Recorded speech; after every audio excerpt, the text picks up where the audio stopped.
بسم اللہ الرحمن الرحیم ربی زدنی علما ربی زدنی علما ربی اشرح لی صدری ویسر لی امری واحلل عقدۃ من لسانی یفقہوا قولی اما بعد فاعوذ باللہ من الشیطان الرجیم بسم اللہ الرحمن الرحیم۔ انشاءاللہ آج ہم سورہ احقاف پڑھیں گے اور اللہ تعالیٰ سب سے پہلے کہنے والے کو عمل کی توفیق دے اور آپ لوگوں کو بھی سن کے عمل کی توفیق عطا فرما۔ بسم اللہ الرحمن الرحیم۔ حامیم تنزیل الکتاب من اللہ العزیز الحکیم۔ حامیم، جیسے کہ آپ کو پتہ ہے اس کے کوئی میننگز اللہ کے رسول نے ہمیں نہیں بتائے۔ آیت نمبر 2 اور 3 میں پڑھتی ہوں، ایک ساتھ اس کی تشریح کریں گے انشاءاللہ۔ اتارا ہے کتاب کا اللہ کی طرف سے، زبردست حکمت والا ہے۔ نہیں پیدا کیا ہم نے آسمان کو اور زمین کو جو اس کے بیچ میں ہے ان کے ساتھ مگر حق کے ساتھ، مگر ایک مدت مقرر تک۔ جو لوگ کافر ہوئے جس سے وہ ڈرائے جاتے ہیں اور وہ منہ پھیرنے والے ہیں۔ اب جیسے کہ ہم نے لاسٹ ویک کی جو سورہ پڑھی تھی سورہ دخان، اس میں ہم نے یہی پڑھا تھا کہ جو سورہ جاسیہ جو ہم نے پڑھی تھی اس کی آخری آیات اور اس کا سارا مضمون بھی یہی تھا کہ جو ہے اللہ تعالیٰ نے یہی ہمیں بار بار بتایا ہے کہ تم جس دنیا میں رہتے ہو وہ صرف ایک وقتی طور پہ، ٹیمپریری طور پہ تمہیں بنا کے دی گئی ہے۔ وہ ایک ایگزام روم ہے تمہارا،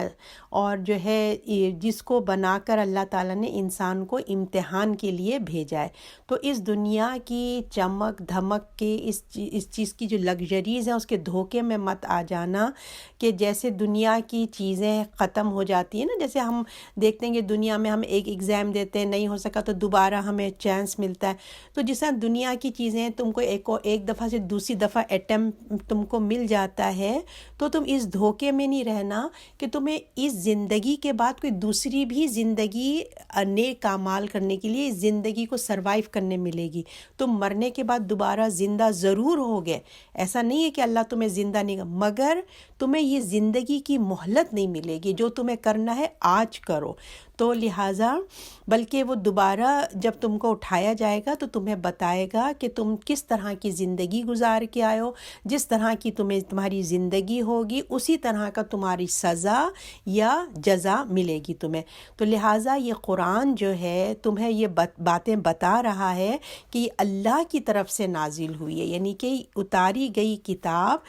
زبردست حکمت والے کی طرف سے۔ یہ جو کتاب ہے اللہ کی، وہ اللہ کون ہے؟ وہ جو بہت زبردست ہے، حکمت والا ہے اللہ تعالیٰ اور قوت والا ہے۔ مگر جو لوگ ہیں جب اللہ کے آیات ان کے پاس آتی ہیں تو وہ منہ موڑ رہے ہیں اور رسول کے ڈراوے جو رسول اللہ ان کو بتا رہے ہیں، ڈرا رہے ہیں، وہ اس کو کوئی امپورٹنس ہی نہیں دیتے ہیں۔ تو کیا وجہ ہے کہ لوگ امپورٹنس کیوں نہیں دیتے؟ جیسے آج بھی لوگ قرآن پڑھتے ہیں، کتنی دفعہ ختم کرتے ہیں، دو پتہ نہیں تین چار اپنے لوگوں نے اپنی زندگیوں میں کتنی دفعہ نہیں ختم کیا ہوگا، مگر ان کے ایٹیٹیوڈ میں کوئی چینجز نہیں آتے۔ تو کیا وجوہات ہیں کہ جس کی وجہ سے انسان اتنی غفلت میں رہتا ہے؟ اس میں سے دیکھیں 3 چیز ایک ہے نمایاں، کہ ایک نمبر یہ کہ اللہ کے بارے میں جو ہے نا صحیح تصور، صحیح کانسیپٹ انسان کے ذہن میں نہیں ہے۔ وہ اپنی مرضی سے جو ہے نا اللہ کے بارے میں خیال کرتے ہیں، بڑا ہی معاف کرنے والا ہے، درگزر کرنے والا ہے، اور جو بھی غلطی ہم کرتے جا رہے ہیں وہ بس ہمیں معاف کر رہا ہے اور درگزر کر رہا ہے، وہ ہماری گناہوں پہ مسکرا کے دیکھ رہا ہے، اور جو ہے اپنی ہی مرضی سے ہم اس کو نرم کر دیتے ہیں، اپنی مرضی سے اس کو سخت بھی کر دیتے ہیں، اور ایک ہم ایزیوم میں مبتلا ہیں کہ ہم جو بھی کر رہے ہیں وہ ہماری معافی ہو جائے گی، خود بخود ہو جائے گی۔ اور دوسرے نمبر پہ یہ کہ ہم نے رسول اللہ صلی اللہ علیہ وسلم کو صرف ایز اے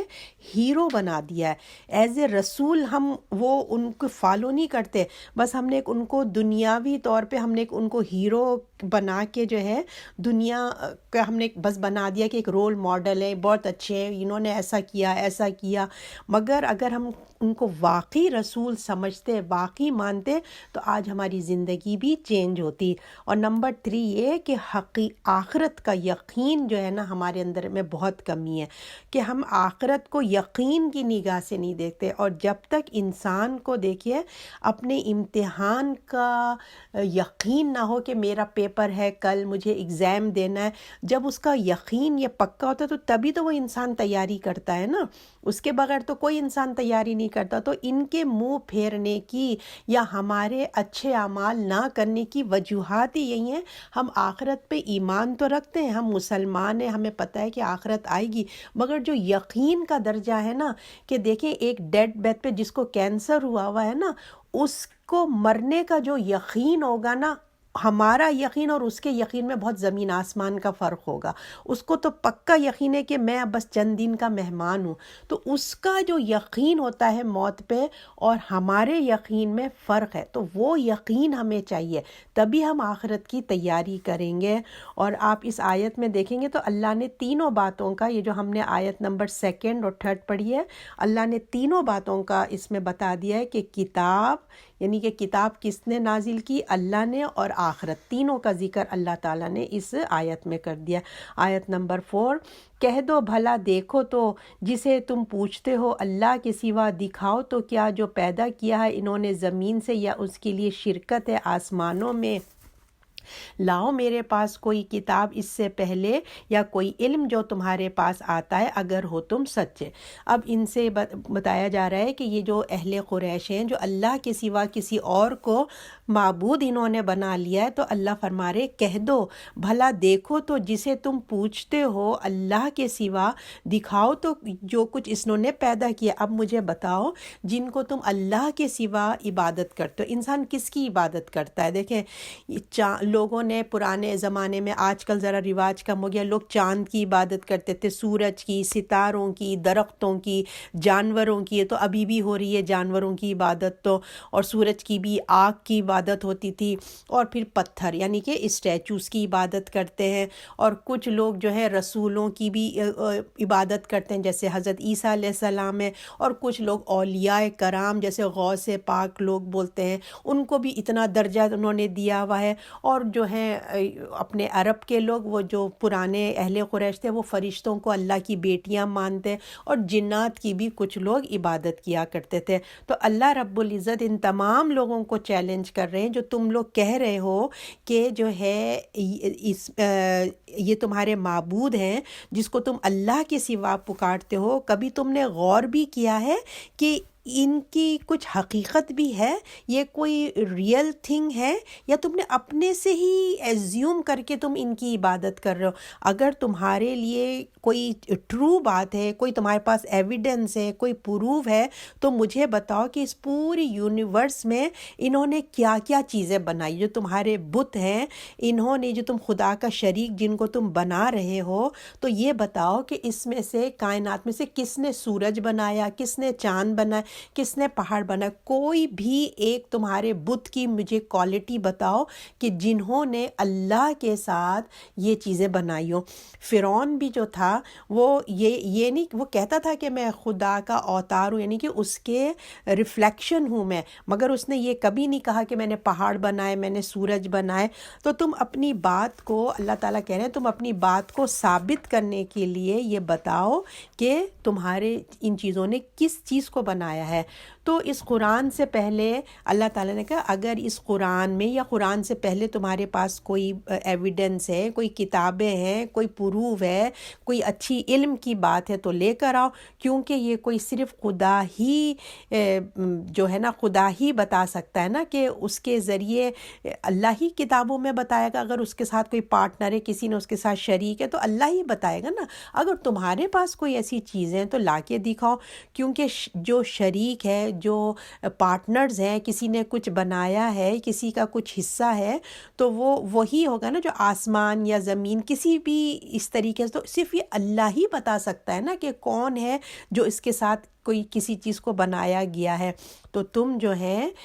بتا دو لا کے، اگر ایسی کوئی بات ہے، اللہ کو تو کوئی علم نہیں ہے، اگر تم سچے ہو اپنے دعوے میں، تمہاری دیوی دیوتا، چاند ستارے، جانور، کوئی بھی اس طریقے کے اولیاء، حضرت عیسیٰ علیہ السلام، جس کو بھی تم خدا کے ساتھ پارٹنر بناتے ہو، تو بتاؤ انہوں نے کیا بنایا ہے۔ اب آیت نمبر 5 اور 6، اور اس سے زیادہ گمراہ کون ہے جو اللہ کے سوا ایسوں کو پکارے جو اس کو پکار کو قیامت تک کے دن تک نہیں پہنچے گی اور ان کو پکارنے کی خبر ہی نہیں ہے۔ اب کتنی خوبصورت بات اللہ تعالیٰ بنا رہے ہیں، تم جن کو اللہ کے سوا خدا بناتے ہو یا خدا کا شریک پارٹنر بناتے ہو، اب ان کی مثال اللہ بتا رہے ہیں، وہ ایسے ہیں، ایسا زیادہ گمراہ مطلب نا گمراہ کون ہوگا جو اللہ کے سوا ایسوں کو پکارتے ہیں جو قیامت تک ان کی جو ہے نا تمہاری آوازیں سن ہی نہیں سکتے، پکارنے کی ان کو خبر ہی نہیں۔ اب امیجنیشن میں نا وہ درگاہ جو ہوتی نا، جو لوگ جاتے ہیں، اولیاء کرام کی درگاہ ہوتی ہیں، ان کے پاس جا کے کھڑے ہو کے دعائیں کرتے ہیں، وہاں سجدہ کرتے ہیں، وہاں طواف کرتے ہیں، اب اس چیز کو امیجنیشن میں لے کے آئیں۔ اور اگر آپ لوگوں کو دیکھنے کا اتفاق نہیں ہوا تو انڈین موویز، پاکستانی موویز، ڈراموں میں تو آپ نے دیکھا ہی ہوگا کہ لوگ جو ہیں اپنی منتیں مانگنے کے لیے وہ دھاگے تو پتہ نہیں کیا کیا خط ہر چیزیں رکھ کے آ جاتے ہیں کہ یہ ہمارے اللہ کو، یہ ہمارے باتوں کو آگے پہنچائیں گے۔ تو ایسے لوگوں کے لیے اس قرآن کی آیت کتنی غور و فکر ہے، دیکھیں اللہ کتنا کھول کھول کے بیان کر رہا ہے۔ یہ ہماری آنکھوں کو، ہمارے دماغوں کو کیا ہو گیا کہ ہمیں نظر محسوس نہیں ہوتا۔ دیکھیں اللہ کیا کہہ رہا ہے، اور اس سے زیادہ گمراہ کون ہے، یعنی کہ کون اس سے زیادہ لاسٹ ہے جو اللہ کو چھوڑ کے ایسوں کو پکارے جو اس کی پکار کو قیامت کے دن تک نہیں پہنچ سکتے اور ان کو پکارنے کی خبر ہی نہیں ہے،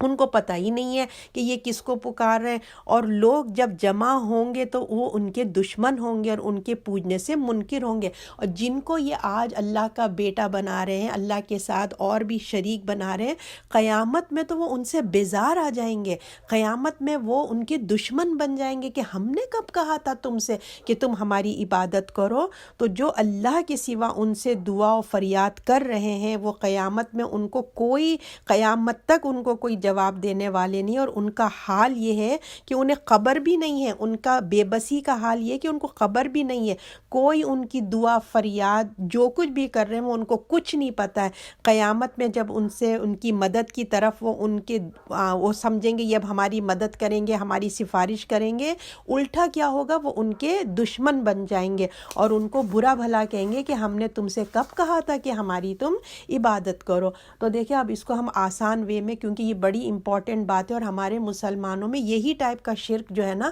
وہ پھیلا ہوا ہے، تو ہمیں اپنے بہن بھائیوں کو یا ہماری فیملی میں اگر کوئی ایسے تو ہم اس کو کنونس بھی تو کرنا ہے نا کہ بھائی دیکھو کتنی کھلی آیت ہے کہ اللہ کہہ رہا ہے کہ وہ قیامت تک سن ہی نہیں سکتے، جب ایک دفعہ مر گئے تو مر گئے۔ تو اس کو میں آسان اس میں آپ کو بتاتی ہوں۔ دیکھیں کہ انسان کی اب کمزوری دیکھیں کہ جب ایک انسان، نارمل انسان، ایک زندہ انسان آپ کے سامنے بیٹھا ہے مگر اس کا جو سننے والا آرگن ہے نا، کان، وہ سن نہیں سکتا، وہ ڈیف ہے، ٹھیک ہے۔ اب آپ اس کو کتنا چیخ کے بات کر لیں، کیونکہ وہ سن نہیں سکتا، اس کا آرگن خراب ہے تو وہ نہیں آپ کا جواب دے سکتا ہے نا، الا کہ آپ اس کو سائن سے، اشاروں سے بتائیں، لیکن آپ اس کو چیختے رہے وہ آپ کی طرف نہیں دیکھ رہا تو اس کو کچھ سمجھ میں نہیں آئے گا۔ کیا ہے؟ انسان زندہ ہے مگر اس کا صرف ایک آرگن خراب ہے جو سننے والا ہے، ٹھیک ہے نا، اس بات کو یاد رکھیے گا۔ اچھا، اب ایک انسان ہے جو مر گیا، ایک انسان زندہ تھا، اس کا ایک آرگن خراب تھا، وہ نہیں سن سکتا، اور ایک انسان ہے جو مر گیا، اس کے تمام آرگنز ختم، ڈیڈ ہو گیا، بالکل ہی ختم، اور پھر اس کو جا کے مٹی کے نیچے جا کے دبا دیا، کتنے 6 فٹ گڑھا کھودا، اور کچھ لوگ اس سے زیادہ بھی کھودتے ہوں گے، اس کو پھر منو ٹنو مٹی کے اندر دبا دیا، رائٹ۔ آرگن بھی نہیں ہے، کوئی آرگن کام نہیں کر رہا ہے کہ چلو کوئی اور سینسز ہیں جو کام کر رہے ہیں، ہم نے اس کے آرگنز بھی ختم، وہ ڈیڈ بھی ہو گیا، اس کو مٹی کے نیچے بھی دبا دیا، اور اب ہم ایکسپیکٹ کر رہے ہیں کہ یہ ہماری آواز سن رہا ہے، ہم خبر پہ جا کے اس سے دعائیں ریکویسٹ کرتے ہیں۔ تو اللہ کہہ رہے ہیں کیا تمہیں ہو گیا ہے، تمہیں کیوں نہیں سمجھ آتی کہ وہ نہیں سن سکتے؟ ایک زندگی میں جب ایک انسان کا آرگن کام نہیں کر رہا تھا، وہ نہیں سن سکا، تو یہ تو پورا ہی ٹوٹلی ہی ختم ہو گیا ہے۔ اگر یہ اتنا ہی الائیو تھا تو یہ اپنا کیوں نہیں شاور خود ہی کیوں نہیں لے لیا، کیوں دوسروں کو اپنی باڈی کو ہاتھ لگانے دیا؟ زندگی میں تو اپنے باتھ روم میں جا کے دروازہ بند کر کے شاور لیتا تھا نا، اب جب یہ مر گیا ہے تو کیوں دوسروں کو اپنی باڈی کو ہاتھ لگانے دے رہا ہے؟ اگر یہ شعور رکھتا ہے تو کیوں اپنا کفن خود ہی نہیں پہن لیا؟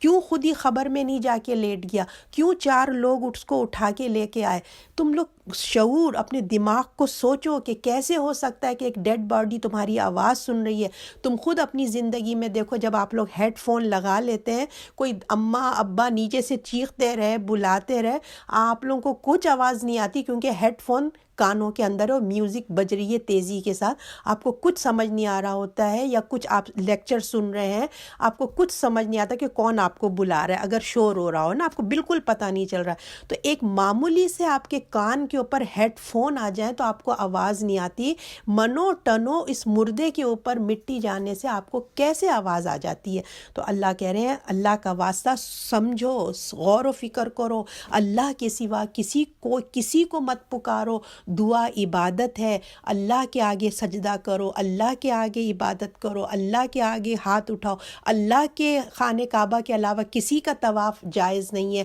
جو لوگ قبروں پہ جا کے طواف اور سجدہ اور دعائیں کرتے ہیں، یہ تمام چیزوں کا حقدار اللہ سبحانہ تعالیٰ ہے۔ اور اسی طرح حضرت عیسیٰ علیہ السلام کا بھی جو اسٹیٹمنٹ ہے، جو لوگ حضرت عیسیٰ کو خدا کا بیٹا کہتے ہیں، ان کا بھی اسٹیٹمنٹ ہم نے سورہ مائدہ میں پڑھ آئے ہیں کہ جب اللہ نے کہا کیا تم نے کہا تھا کہ میری ماں کو اور مجھے خدا بنا لو، تو انہوں نے کہا نہیں اللہ، مجھے نہیں پتا، میں جب تک زندہ تھا میں نے کہا کہ میں اللہ کا رسول ہوں، میں مر گیا، مجھے نہیں پتا کہ میرے پیچھے کیا ہوا۔ جب ایک نبی اتنے کھلے الفاظ میں اپنا اسٹیٹمنٹ دے رہے ہیں تو عام انسان ہی ہیں، ٹھیک ہے نا؟ تو دیکھیں یہ چھوٹی چھوٹی باتیں ہیں، ان کو ہم نے جو ہے بہت غور و فکر کرنا ہے، خود بھی اپنا عقیدہ صحیح کرنا ہے، اور ایسے لوگوں کو بھی بہت دردمانہ طریقے سے ان کی خیر خواہی کر کے ان کو شرک سے ہمیں باہر نکالنا ہے۔ اب ہے آیت نمبر 7۔ اب یہاں کہا جا رہا ہے کہ جب پڑھی جاتی ہے ان پر ہماری آیتیں کھلی کھلی تو کہتے ہیں وہ جو کافر ہوئے سچی بات کو جب آئی وہ ایک جادو ہے کھلا ہوا۔ جب ان کے سامنے قرآن شریف پڑھا جاتا ہے، ان کے دلوں پہ اثر ہوتا ہے یا لوگوں پہ اثر ہوتا ہے، تو بجائے اس کو ایکسیپٹ کرنے کے وہ لوگوں کی طرف سے دھیان ہٹانے کے لیے کہتے ہیں یہ جادو کے منتری الفاظ ہیں۔ جس طرح جادو اثر ہوتا ہے، اسی طرح یہ الفاظوں میں بھی جادو ہے جو تمہارے دلوں پہ اثر کرتا ہے۔ یہ کچھ نہیں ہے، یہ اللہ کی طرف سے نہیں اترا، بلکہ یہ ایک جادو کی کتاب ہے۔ آیت نمبر 8، کیا وہ کہتے ہیں کہ بنا لایا ہے اسے، اگر بنا لایا ہوں میں اسے، پس نہیں بس میں تمہارے لیے اللہ کے سامنے کچھ۔ اور کہہ رہے ہیں یہ رسول اللہ صلی اللہ علیہ وسلم خود اپنے ہاتھوں سے اس کو لکھ کے یا کسی سے لکھوا کے یہ لے کر آگے ہیں، ادھر ادھر سے سن کے یہ باتیں بتا رہے ہیں، یہ ان کا کلام نہیں ہے۔ تو کہہ رہے کہتے ہیں کہ بنا لایا ہے اسے کہہ دو اگر بنا لایا ہوں میں اسے، پس نہیں بس میں تمہارے لیے اللہ کے سامنے کچھ بھی۔ اگر میں نے یہ خود سے بنا کے لے کر آ گیا ہوں تو یاد رکھو کہ تم میرے سامنے اللہ کے لیے کچھ ہیلپ نہیں کر سکتے، اللہ تو مجھ پہ غضب ڈھا دے گا اگر یہ کام میں نے کیا، اور تم بھی میری کچھ مدد نہیں کر سکتے ہو۔ پس نہیں بس میں تمہارے میرے لیے اللہ کے سامنے کچھ بھی، اور خوب جانتا ہوں کہ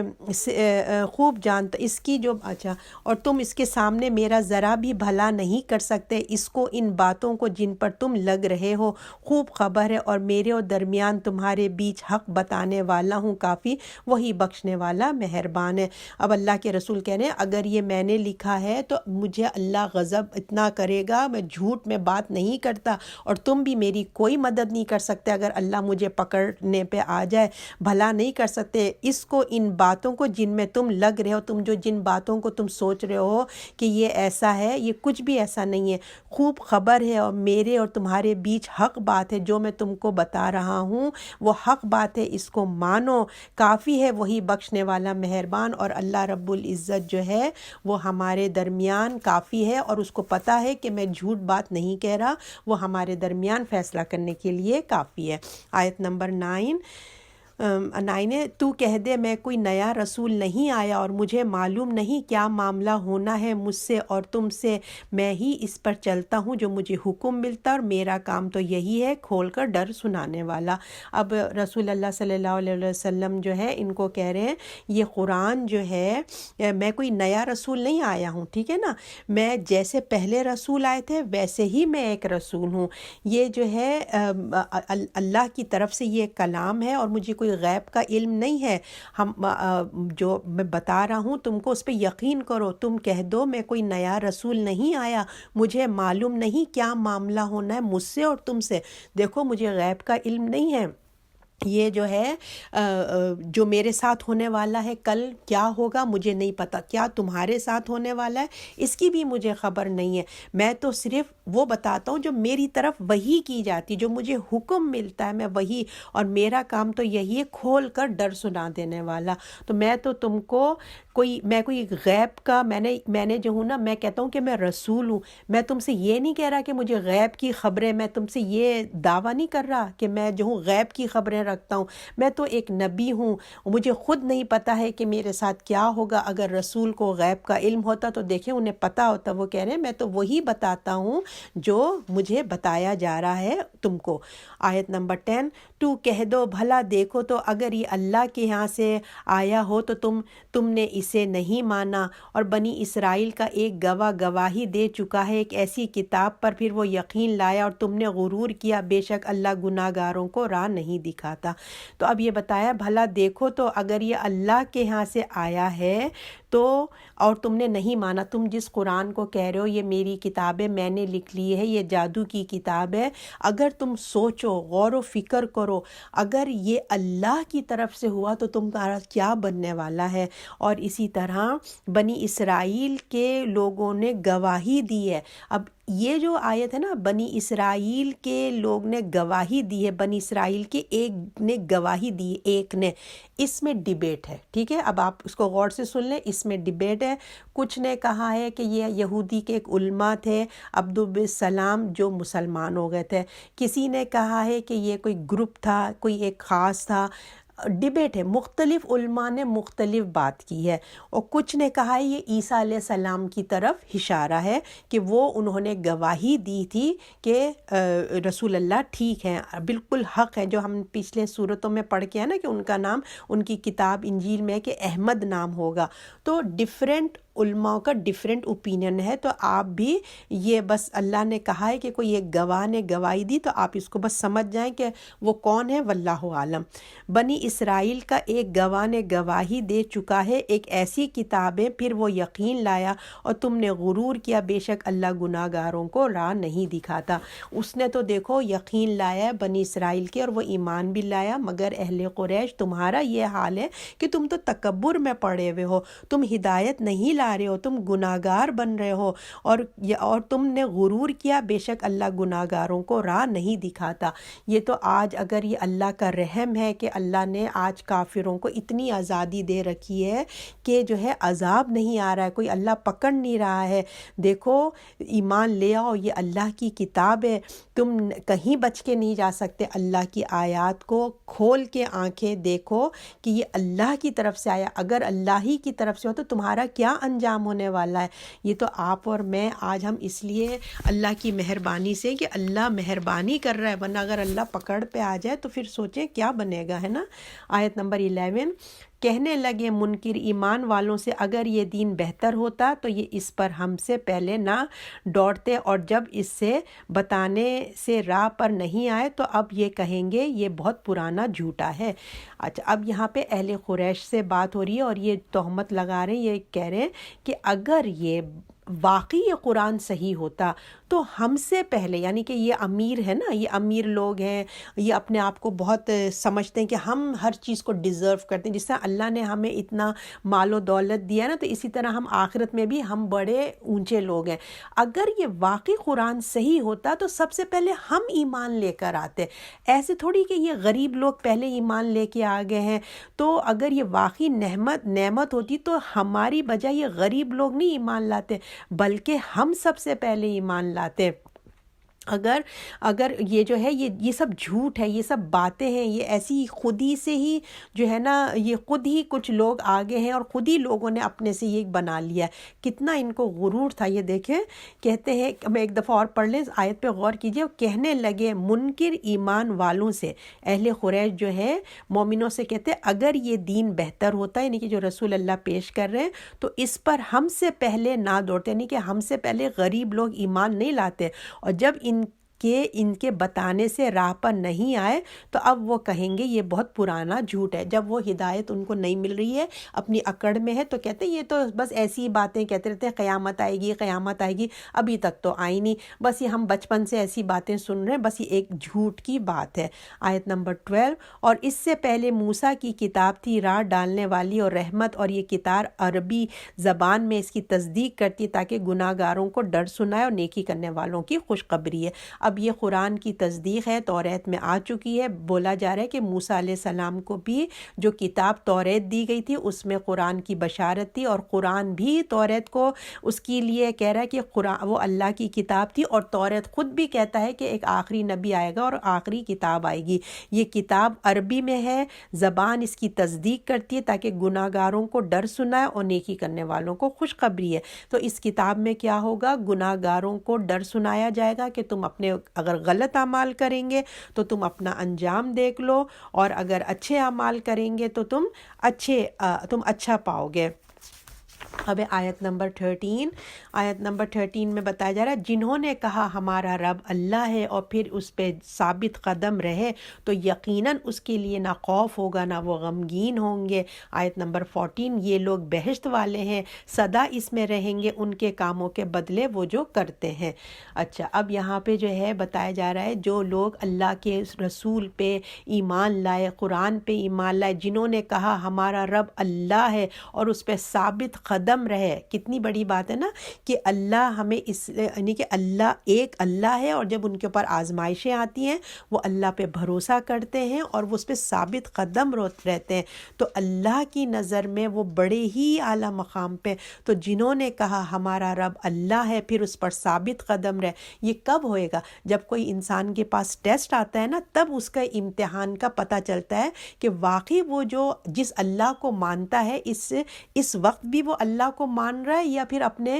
کوئی ایکسکیوزز کر کے وہ یہاں سے نکل گیا۔ جنہوں نے کہا ہمارا رب اللہ ہے پھر اس پر ثابت قدم رہے تو یقیناً ان کے لیے نہ خوف ہوگا نہ وہ غمگین ہوں گے۔ تو ایسے لوگوں کو جو اللہ پر بھروسہ عمل کے موقع پہ ثابت قدم رہتے ہیں، پھر ایسے لوگ ہی کامیاب ہیں، ان کے اوپر قیامت کے دن نہ خوف ہوگا نہ ان کے جو ہے نہ وہ غمگین ہوں گے۔ اور یہ ہم بہت دفعہ کہہ چکے ہیں، خوف اور غم کب ہوتا ہے؟ جب انسان کے ہاتھوں سے کچھ چیز چلی جاتا ہے، وہ غمگین ہو جاتا ہے اور فیوچر کی باتیں سوچ کے وہ خوف زدہ ہوتا ہے کہ کیا ہوگا۔ تو یہ دونوں چیزیں جنت میں نہیں ہوں گی۔ اور مومنون کو بھی اللہ پہ اتنا بھروسہ ہوتا ہے کہ وہ کہتے ہیں جو ہوگا اللہ کی حکم سے بہتری ہوگی، تو وہ بہت ریلیکس رہتے ہیں۔ اور پھر یہی لوگ ہیں جنت میں جانے والے اور سدا اسی میں رہیں گے، ان کے کاموں کے بدلے وہ جو کرتے تھے، وہ جو کچھ بھی کرتے تھے اللہ تعالیٰ ان کے کاموں کے بدلے میں ان کو بہترین چیز عطا فرمائیں گے۔ غم اور خوشی میں وہ آپے سے باہر نہیں ہوتے تھے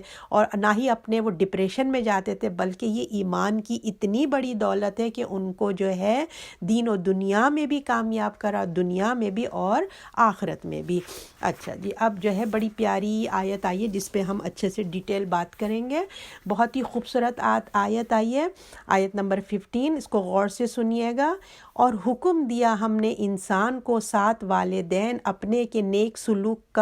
کا اٹھایا رکھا، اس کی ماں نے تکلیف اور جنا اس کو تکلیف سے، اور اس کا حمل میں رہنا اور دودھ چھڑانا 30 مہینے ہوتا ہے، یہاں تک کہ جب اپنی قوت کو پہنچا اور 40 سال کا ہوا، کہنے لگا اے رب میری قسمت میں کر کے تیرے احسان کا شکر کروں جو تو نے مجھ پر کیا اور میرے ماں باپ پر کیا، اور یہ کہ نیک کام کروں جس سے تو راضی ہو جا، اور مجھ کو میرے اولاد کو نیک بنا دے، میں نے تیری طرف توبہ کی اور میں حکم فرما بردار ہوں۔ اب ہم اس کو ایک ایک ٹکڑا لے کے اس آیت کا ہم دیکھتے ہیں، جو کہ بہت ہی اچھی نصیحت اللہ رب العزت نے کی ہے۔ ٹھیک ہے،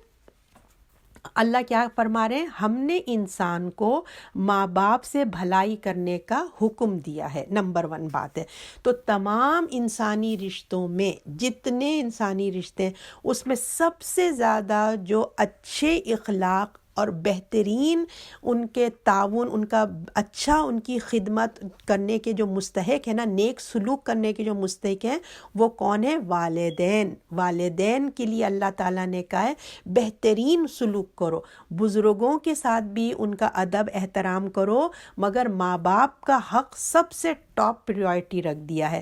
اور پھر اس کے بعد اللہ کہہ رہے ہیں ماں باپ سے بھلائی کا حکم دے۔ پیٹ میں رکھا اس کی ماں نے، تکلیف سے اس کو رکھا، اس کو ڈیلیور کیا تکلیف سے، اور اس کو حمل میں رکھا 9 منتھ، دودھ چھڑایا، 2 سال دودھ کے لگتے ہیں، اور پھر باقی 6 مہینے اور اللہ نے ایڈ میں کیا ہے 30 مہینے۔ یہ 2 سال اور 6 مہینوں کو اس کے ساتھ ملا کے پورے ٹوٹل جو ہے 30 منتھس کر دیے، 30 مہینے کر دیا ہے۔ تو یہاں یہ بتانے کا مقصد ہے والدین کے ساتھ سب سے سپر ڈوپر اللہ کے بعد اگر کسی کا حق ہے تو والدین کا ہے، ان کے ساتھ اچھا سلوک کرو، اسپیشلی ماں کے ساتھ۔ ماں باپ دونوں ہیں، مگر ماں باپ میں اگر کمپیئر کریں گے تو ماں کے درجے بلند کر دیے اللہ نے۔ کیوں؟ اس کی وجہ یہاں بتایا جا رہا ہے کہ جس کو یہ اولاد جو ہے نا، اس کے بتایا جا رہا ہے کہ کیا وجوہات ہیں، اس لیے کہ وہ پریگننسی کی تکلیفیں 9 منتھ سہتی ہے،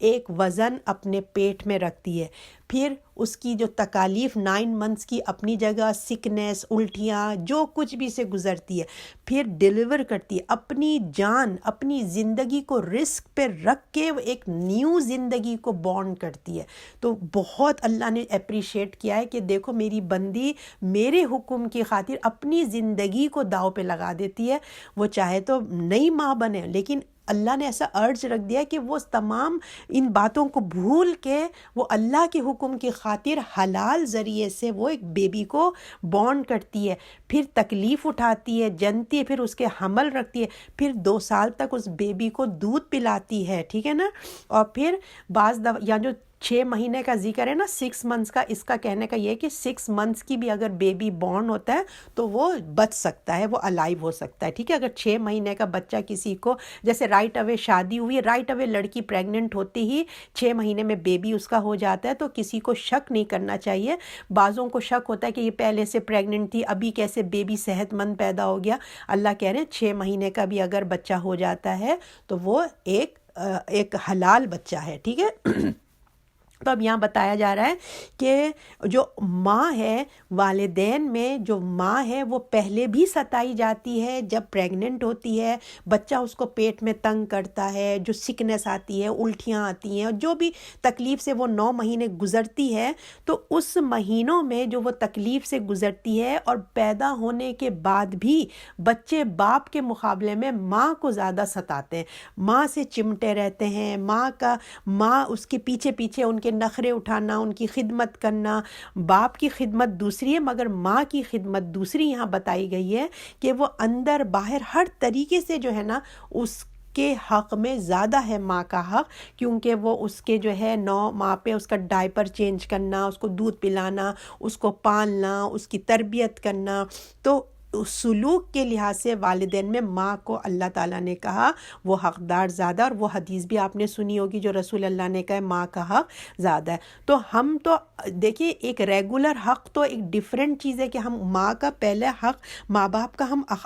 ادا کر دیں۔ اللہ کہہ رہے احسان کرو، احسان میں تو دیکھیں پہلے ایک نارملی حق ادا کر دیں، ہم کو اللہ وہی توفیق دے دے، احسان تو اس سے زیادہ بڑھ کے آ جاتا ہے۔ تو اللہ تعالیٰ ہم سب کو توفیق دے کہ اپنے والدین کو لیے خاص کر اپنے ماں کے لیے ہم جو کچھ کر سکتے ہیں، اگر جس کی ماں زندہ ہے ان کے لیے جو کچھ وہ کر سکتے ہیں وہ کریں اور حق ادا کریں، ٹھیک ہے نا۔ حق سے بڑھ کر دینے کی کوشش کریں۔ خوش قسمت ہیں وہ لوگ جو اپنے والدین کو اسی زندگی میں ان کی خدمت کر کے راضی کر لیں۔ تو جس کے بچوں کو پالنے بوڑھاپے تک، جیسے بچوں کو پالنے، ویسے ہی جیسے ہم بچپن میں بچوں کو پالتے ہیں نا کہ ان کو کپڑے ان کی کبھی خراب کر لیتے ہیں، ان کو منہ میں کھانا دیتے ہیں، جب والدین اس حد تک پہنچ جاتے ہیں، اور اللہ نہ کرے کوئی والدین وقت سے پہلے ہی بیمار ایسے ہو گئے جن کو ضرورت پیش آ گئی، تو جیسے بچپن میں ماں باپ نے تمہاری پرورش کی، تمہیں منہ میں کھانا ڈالا، تمہارا ڈائپر چینج کیا، تمہارے کپڑے تبدیل کیے، تمہیں شاور دیا، تو تم کو جیسے بچپن میں شفقت پیار اور محبت سے کیا، اب ریٹرن دینے کا تمہارا ٹائم ہے۔ اب تم نے اپنے ماں باپ کو اسی طرح پیار محبت سے منہ میں کھانا کھلانا ہے، تم نے کپڑے بدلنے، اللہ نہ کرے کسی کے ماں باپ اگر اس نوعیت تک پہنچ گئے ان کا تم نے ڈائپر چینج کرنا ہے، تو بچوں کے کام جو ہے نا، لیکن اس کو نیکی کا بھرپور، اور ماں باپ کو بھی چاہیے بچوں سے کام لیں، ان کو نیکی کا موقع دیں، تاکہ بچے جب ماں باپ کی خدمت کریں تو وہ بھی اپنے آپ کو چھوٹا سمجھیں اور اپنے ماں باپ کو بڑا سمجھیں، اور ماں باپ کو بھی چاہیے اپنے بچوں کو جیسے وہ ان کے لیے کوئی کام کرتے ہیں ان کو دعائیں دیں، تاکہ ان کے اندر بھی ایک خدمت کا جذبہ پیدا ہو۔ تو اگر ماں باپ ہوں، دیکھیں ایک اور بات دیکھیے، ماں باپ کی کتنی بیوٹیفل بات ہوتی ہے کہ ماں باپ کے ہوتے ہوئے کوئی بچے کو وہ آرفنز میں جا کے جو ہے نا، وہ وہاں آرفن کا جو ایریا ہوتا ہے یتیم خانہ، وہاں جا کے ایڈمٹ نہیں کراتے۔ ماں باپ اگر زندہ ہیں کبھی وہ بچے کو آرفن میں جا کے نہیں داخلہ دیتے، بچے کو خود پالتے۔ مگر ہمارے معاشرے کا کیا طرز ہو گیا ہے آج کل کہ کتنا عجیب سی بات ہو گئی ہے کہ بچے زندہ ہیں اور ماں باپ کو اولڈ ہاؤس میں جا کے ان کو جا کے ایڈمیشن، ان کو جا کے داخلہ دلا کے رکھ دیتے ہیں۔ پاکستان میں بھی یہ ہو رہا ہے کہ ماں باپ کو جا کے اولڈ ہاؤس میں رکھ دینے، یہ انتہائی بہت ہی تکلیف دہ بات ہے کہ اللہ تعالیٰ فرما رہے ہیں جس طرح تمہیں بچپن میں پالا اب تم ان کی ٹیک کیئر کرو، اب تمہارا دینے کا ٹائم ہے۔ اور پھر دیکھیں بچوں میں یہ ہے، اور آپ یہ دیکھیں گے کہ کبھی اس ملک میں بھی جو لوگ اپنے ماں باپ کو اولڈ ہاؤس میں جا کے رکھ کے آ جاتے ہیں، ان کے گھروں میں بھی آپ دیکھیں گے کہ جو جانوروں کو جو یہ اتنی محبت کرتے ہیں، آج کوئی آپ کو اولڈ جانوروں کا گھر نظر نہیں آئے گا۔ وہ بڈھا بلی ہو جائے، بڈھی کتا ہو جائے، اس کو گھر میں ہی رکھ کے اتنا پیار کریں گے۔ مگر جس ماں باپ نے تمہیں اتنے پیار سے پالا، جس ماں باپ نے تمہیں سینے سے رکھ کے پالا، ان ماں باپ کو تو تم کہتے بھئی ہم سے نہیں ہوتا، ان کی کھانسی کون برداشت کرے، ان کا یہ سب کون برداشت کرے، ان کو جو ہے جا کے وہاں جا کے ان کو جمع کرا دیتے ہیں۔ اور جو جانور بڈھے جانور بھی ہو رہے ہیں ان کو گھر میں رکھ کے پالا رہے، اور اس ملک میں بھی بڈھے جانوروں کے لیے کوئی اولڈ ہاؤس نہیں ہے۔ تو اللہ نے حکم دیا، کتاب میں لکھ دیا کہ اپنے ماں باپ کے ساتھ نیک سلوک کرو، نیک سلوک کرو، اور انسان کی فطرت میں ڈالا ہے۔ ہم نے سورہ نساء میں پڑھا، سورہ بنی اسرائیل میں، سورہ لقمان میں، سورہ عنکبوت میں، بار بار اللہ تعالیٰ نے کہا کہ ماں باپ کا خیال رکھو، اور خاص کر ماں کے لیے، کیونکہ وہ اموشنلی ہوتی ہے، تھوڑی سینسٹیو ہوتی ہے، جذبات اس کے ہوتے ہیں نا، وہ جلدی اس کے دل نرم ہوتا ہے، سافٹ ہوتا ہے، تو باپ کی طرح اس کا دل سخت نہیں ہوتا، لیکن چھوٹی چھوٹی باتوں میں وہ فیل کر جاتی ہے، اور جیسے جیسے ایج ہوتی ہے تو وہ زیادہ فیل کرتی ہے۔ تو بار بار اس لیے اللہ تعالیٰ بار بار کہہ رہے ہیں کہ اپنی ماں کو خیال کرو، خیال کرو۔ اور بیڈ لک ہیں وہ بچے، جو اولاد جس نے بڑھاپے میں اپنے ماں باپ کو پایا اور جنت کو اس نے نہیں کمایا۔ اور اسپیشلی دیکھیں اگر ماں باپ کو اگر کوئی زندگی میں ہم جیسے کوئی بہن بھائی اپنے آپس میں بانٹ لیں، کوئی ماں باپ کو ڈاکٹر کے پاس لے جائے اگر ایسی ضرورت ہو گئی، کوئی جو ہے ان کے کھانے پینے کا انتظام کر لے، کوئی ان کی مالی خدمت کر لے، کوئی فزیکلی کر لے، اور اگر وہ زندگی سے چلے گئے ہیں تو جو پیسہ آپ اپنے ماں باپ کے لیے یوز کرتے تھے، ان کو گفٹس دیتے تھے، ان کے لیے چیزیں لاتے تھے، وہ پیسہ ان کے نام سے صدقہ خیرات کر دیں، اور ان کے لیے دعا کیجئے۔ بہترین جو احسان کرتا ہے نا، اس کے لیے بہترین چیز ہے کہ جس نے آپ کے اوپر احسان کیا اس کے لیے دعا کریے، اور اس کی غیر حاضری میں اس کی تعریف کریے، ٹھیک ہے نا۔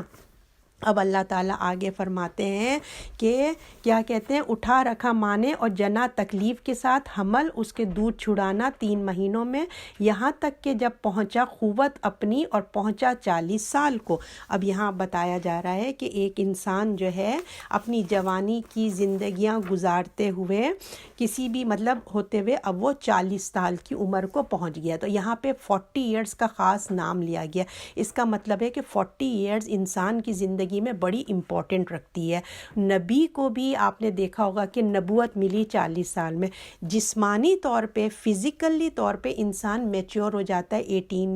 13 سے وہ میچور ہو جانا شروع ہو جاتا ہے، گرون اپ ہو جاتا ہے، میچیورٹی آ جاتی ہے۔ اور ذہنی طور پہ مینٹلی طور پہ وہ جو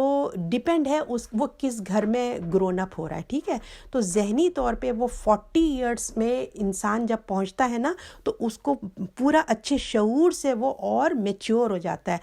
اور اگر انسان کی فطرت سلیم ہے، اچھی ہے، تو اس کی جو ہے نا اپنی ذہنی جو قوت ہے نا کافی اس کے اندر پہلے سے ہی نا عاجزی آنا شروع ہو جاتی ہے، ڈاؤن ٹو ارتھ ہونا شروع ہو جاتا ہے وہ نا۔ تو ہر 10 ایئر کے بعد جیسے آپ 29 اور 30 میں آپ بہت جیسے ہوتا ہے نا، جیسے 29 آپ نے کراس کر کے 30s میں آئے ہیں، بگ ڈفرینس آتا ہے۔ ہر 10 ایئرس کے بعد انسان کی میچیورٹی میں بہت بگ ڈفرینس آتا ہے، ایک 29 اور 30 میں بہت بگ ڈفرینس ہو جاتا ہے۔ اب ڈیپینڈ ہے کہ وہ بچہ کس ماحول میں گرون اپ ہوا ہے۔ اگر وہ اسلامی ماحول میں گرون اپ ہوا ہے نا تو وہ میچور بچہ ہوگا، اس کو شروع سے پتہ ہے کہ ماں باپ کیا چیز ہوتے ہیں، ماں باپ کی عزت کیسے کرنا چاہیے، وہ تمام ان چیزوں سے وہ جلد میچور ہو جائے گا۔ اگر کہ ہم کافرانہ ماحول اپنے گھر میں بنا کے رکھے ہوئے ہیں یا ایک کافرانہ ماحول میں بچہ گرون اپ ہوتا ہے تو اس میں میچورٹی ذرا دیر سے آئے گی، اگر کہ فطرت اس کی زندہ ہے تبھی آئے گی، ورنہ تو وہ بھی چانسز نہیں ہیں۔ یہ تو اللہ نے سمجھیے ایک جو 40 کا فگر دیا ہے نا، یہ بالکل لاسٹ ایک میکسیمم بتایا اللہ نے، ورنہ یہ اللہ کی ایک مہربانی ہے جو اللہ نے ایک مہلت دی ہے کہ ٹھیک ہے تم زندگی میں اتنے مصروف رہے، تم اپنے ایسا زندگی میں گزارتے رہے، تمہیں کبھی مہلت نہ ملی، لیکن اب تم میں سیریسلی میچیورٹی آ جانا چاہیے۔ اور اب میں چوں چاں نہ سنوں والی بات ہوتی ہے نا، یوزلی تو تمہاری میچیورٹی گرون اپ ہونے جب تم 18 17 15 20 ہوئے تبھی تمہارے اندر سے ماں باپ کی خدمت، ماں باپ کی فرما برداری آ جانی چاہیے تھی۔ اگر نہیں آئی ہے تو اب تو ڈیڈ لائن ہے والی بات ہے، ڈیڈ لائن ہے۔ تو یہ دعا جو ہے کی جا رہی ہے، دعا قبول ہوگی اگر یہ جو دعا ہے نا، اب یہ دعا آ رہی ہے جو اللہ تعالیٰ فرما رہے ایک میچیور انسان جو 40s تک پہنچ جاتا ہے، اب اس کے دل کی خواہش کیا ہوتی ہے۔ اب یہ دعا ہے جس کو ہم دیکھتے ہیں کہ یہ دعا اتنی پیاری ہے کہ یہ دعا اگر ہماری قبول ہو جاتی ہے تو دنیا اور آخرت دونوں ہمیں مل گئی۔ شکر گزاری کا بہترین طریقہ ہے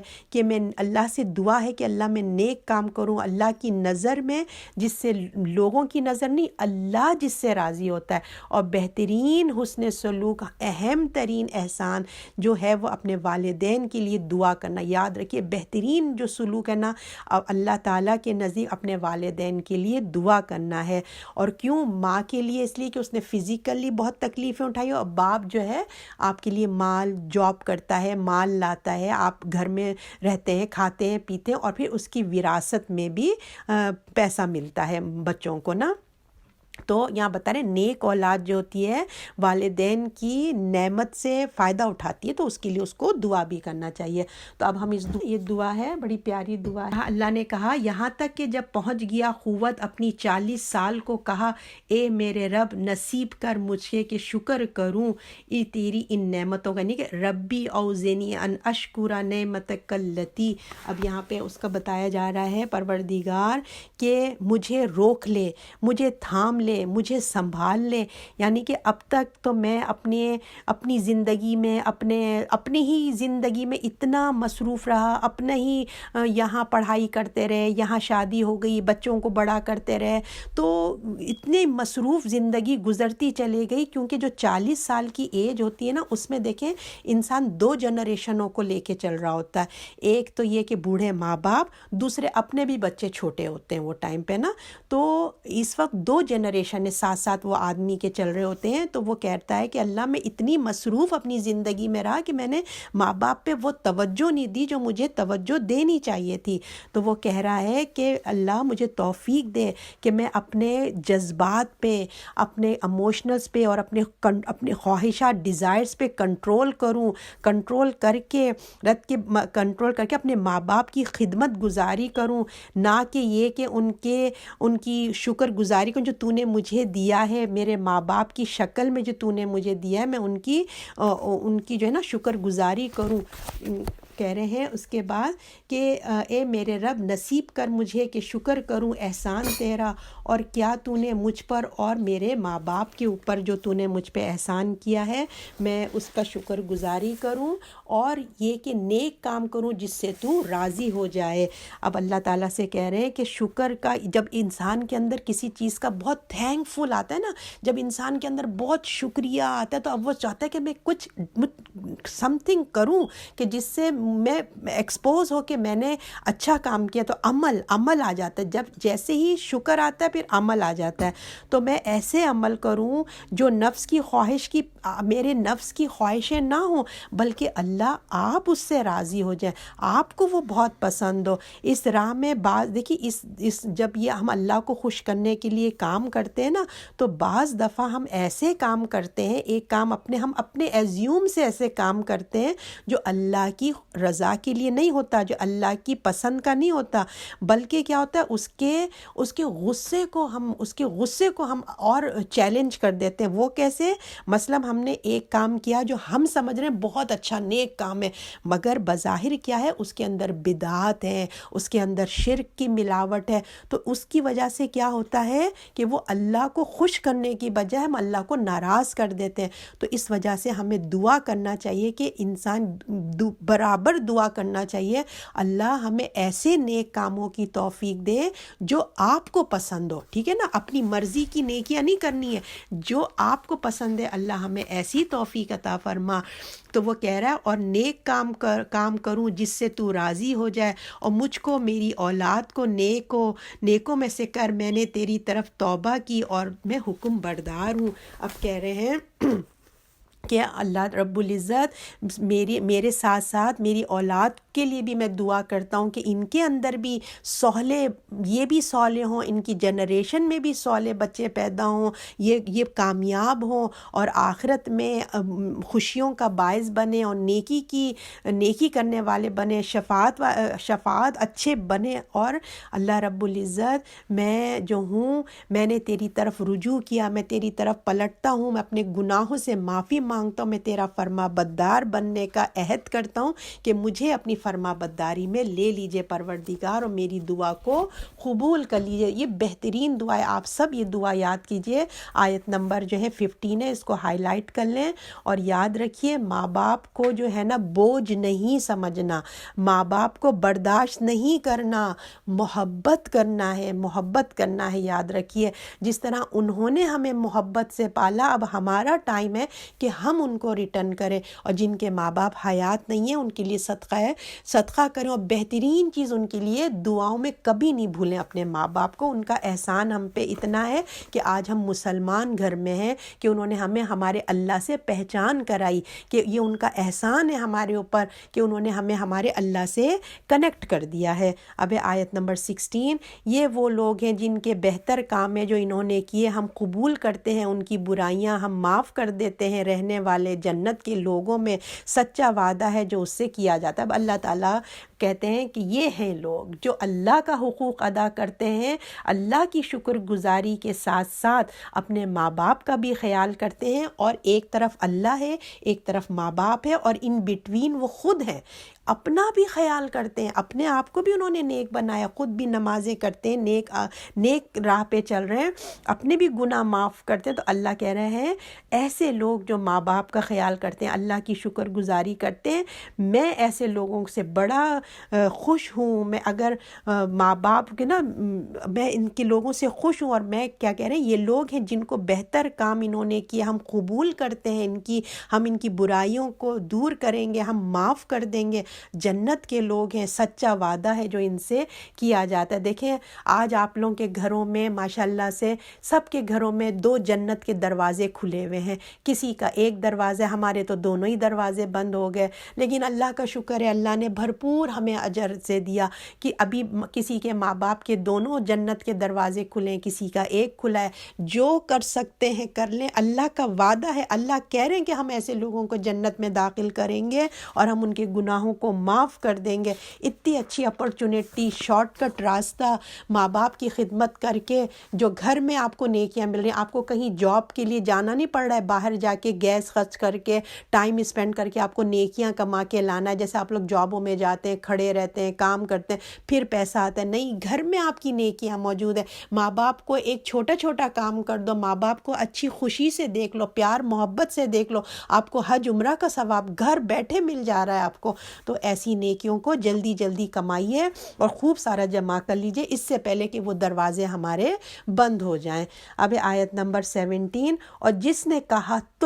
جس نے کہا اپنے والدین سے واسطے تمہارے کہ یہ وعدہ دیتے ہو مجھے کہ میں نکالا جاؤں گا، کہ جب میں مر جاؤں گا دوبارہ، اور مجھے پہلے دونوں فریاد کرتے رہے اللہ سے کہ اے نافرمان، اللہ کی بات مان جا، ایمان لیا، وعدہ اللہ کا سچا ہے، اور پس کہتا ہے نہیں مگر پرانے قصے ہیں. اچھا، ایک طرف جو پکچر ابھی ہم نے آیت نمبر 15 میں پڑھائی، وہ کون تھا؟ جو ایک اچھا بچہ ہے، جو گرون اپ ہوا ہے، اچھا اس کے دل ہے، اور گریجولی اس کے دل میں ماں باپ کی محبت بڑھتے ایک ایکسٹریم پہ آ کے وہ اپنے اللہ کے آگے کتنا گڑ گڑا کے دعا کر رہا ہے. یہ ایک پرسنالٹی ہے. اب یہ دوسری پرسنالٹی بتائی جا رہی ہے کہ وہ ایک انسان ہے کہ جن کی جو ہے عمریں 40 سال کو ہونے کو آ گئی ہیں، مگر ان کا حال یہ ہے کہ ان کے اندر کی جو پرسنالٹی ہے نا، وہ گناہوں میں مبتلا ہے. انہوں نے کبھی ماں باپ کی حقیقت کو جانا ہی نہیں، ماں باپ کی جو ہے قدر ہی نہیں کی ہی نہیں کبھی زندگی میں. تھوڑا بہت یہی چیخ چلی ڈانٹ یہ وہ کرتے اب وہ حالت آ گئی ہے کہ اس کی جو ہے نا حرکتیں 40 کا ہونے کے باوجود ماں باپ گڑ گڑا رہے ہیں کہ اللہ کا واسطہ ایمان لیا، مگر وہ کہتا ہے تف ہے تم لوگوں پہ، چپ ہو جاؤ، cap quiet, shirt up, keep quite, ہے نا، تف، خاموش، شٹ اپ، اس طریقے سے بات کرتا ہے وہ. اور وہی جس نے کہا اپنے ماں باپ کو تف، کیسے اللہ نے ورڈ کھینچے، دیکھیے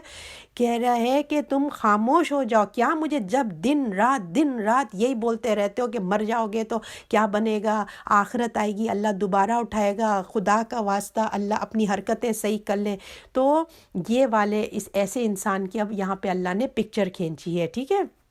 اگر ماں باپ کو دیکھیے ناراض کیا تو دوسرا رک نا 40 سال کی عمر ہو گئی ہے، یہ ان کے بارے میں بتایا جا رہا ہے. اوکے، 40 سال کا ہو گیا اور ابھی بھی عاجزی آ کے نہیں دے رہی ہے. تو اب یہاں پہ بتایا جا رہا ہے کہ 75% یہ ہے کہ اس کے اندر کا جو ہے نا سسٹم، جو سلیم فطرت تھا نا، پہلا والا بچہ بچپن سے ہی اچھا تھا، بچپن سے ہی فرما برداری تھی، لیکن وہ نہیں،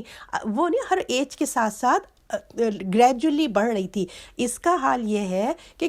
تھا ہی نہیں، اور 40 میں تو لگتا ہے کہ ہے نہیں. تو 75% چانسز ہیں اگر اس کے اندر یہ صحیح نہیں ہوا، مرنے کے دم تک اپنے ماں باپ سے معافی نہیں مانگی، تو سیدھا اللہ تعالیٰ کی ناراضگی کا یہ سبب بنے گا. تو اب یہاں بتایا جا رہا ہے اف، یہ لفظ ایسا ہے، تف یعنی کہ شٹ اپ،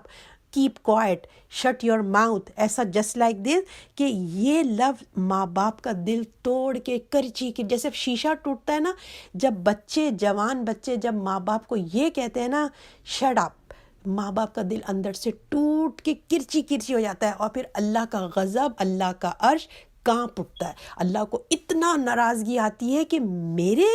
بندوں کو جس کو میں نے ذریعہ بنایا تمہیں دنیا میں لانے کا، تم نے اس کو جواب دیا. بہت اللہ کی ناراضگی آ جاتی ہے. تو وہ کیا کرتا ہے، جب ماں باپ کہتے ہیں کہ وہ شخص جس نے ماں باپ سے کہا تف، میں تم سے بیزار ہوں، کیا تم مجھے وعدے دیتے ہو کہ میں قبر سے نکالا جاؤں گا، حالانکہ مجھ سے پہلے بہت سی جماعتیں گزری اور وہ دونوں اللہ کی فریاد کرتے ہیں. کہتے تم خالی یہی میں بچپن سے سن رہا ہوں، خالی نمازیں پڑھو، قرآن پڑھو، میں مر جاؤں گا تو یہ ہوگا، قبر میں ایسا ہوگا. میں سن کے میں پاگل ہو گیا ہوں، بس کوئی ایسا کچھ بھی نہیں ہونے والا، مجھ سے پہلے بھی کتنے لوگ مر چکے، خالی تم یہ لوگ کہتے کوئی آیا، آج تک کوئی زندہ نہیں ہوا، کیسے ہو جائے گا دوبارہ کوئی زندہ؟ کوئی نہیں زندہ ہوگا. اور جو ہے اپنا کوئی قیامت وغیرہ نہیں آنے کی ہے. اس کے ماں باپ کے گڑ گڑا رہے ہیں اس کے آگے، وہ دونوں اللہ سے فریاد کرتے ہیں، اے خرابی، اے بدبختی، تو ایمان لے آ، خدا کا واسطہ ہے تجھے ایمان کے اوپر اوپر آ جا، بے شک اللہ کا وعدہ ٹھیک ہے،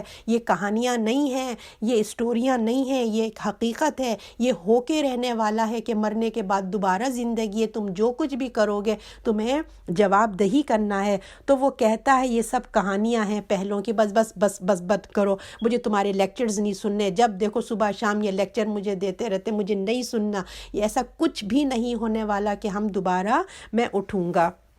تو یہاں پہ وہ اس کو بار بار اس کے ماں باپ سمجھا رہے ہیں اور وہ ان کا منہ بناتا ہے اور منہ بنا کے وہ ایسی باتیں کرتا ہے۔ تو دیکھیے اس کے لیے اتنی بڑی نصیحت ہے کہ آخرت کے بارے میں ایک تو وہ آنکھ بند کر کے زندگی گزار رہا ہے، اور پھر اس کے بعد اس کا کیا حشر ہوگا واللہ عالم، ہے نا۔ تو دنیا کی چمک دھمک جسے نا اس نے اندھا بنا دیا، اس کی دنیا کی چمک دھمک نے اس کو اندھا کر دیا ہے۔ اور دیکھیے جب ہم نے سورہ کہف میں پڑھا تھا، وہی ٹین ایجز بچے تھے، ٹین ایجز، کیسے ان کا ایمان تھا، کیسے بادشاہ نے کہا میں مرڈر کر دوں گا، وہ جا کے ایک غار میں چھپ گئے تھے، انہوں نے کیسے دنیا کی حقیقت کو سمجھ لیا، وہ بھی تو ٹین ایج تھے نا۔ مگر یہ 40 سال کو پہنچ گیا ہے، مگر ماں باپ اس کو تڑپ تڑپ کے سمجھا رہے ہیں، اپنے بچے کو سمجھا رہے ہیں، اور اس لڑکے کو سمجھ ہی نہیں آ کے دے رہی ہے کہ یعنی کہ اس کا مطلب ہے کہ وہ چھوٹی عمر سے ہی کوششیں، ماں باپ جو ہے نا بچپن سے اس کو کوششیں کر رہے ہیں کہ سمجھ جاؤ سمجھ جاؤ، لیکن لگتا ہے کہ وہ اس نے سمجھا ہی نہیں۔ ماں باپ بچپن سے اس کی تربیت کر رہے ہیں، مگر وہ یہ عمر کو پہنچ گیا مگر وہ اس کے اوپر اثر نہیں ہوتا ہے۔ پھر آپ دیکھیں کہ حضرت نوح علیہ السلام کا بیٹا، یاد ہوگا آپ کو، ہے نا، سوچیں ایک نبی نے کتنی کوششیں کی ہوں گی کہ ان کے بیٹا صحیح ہو جائے، ہے نا۔ نوح علیہ السلام نے کتنا نہیں سمجھایا ہوگا، مگر اس کے جو ہے وہ نہیں سمجھا، تو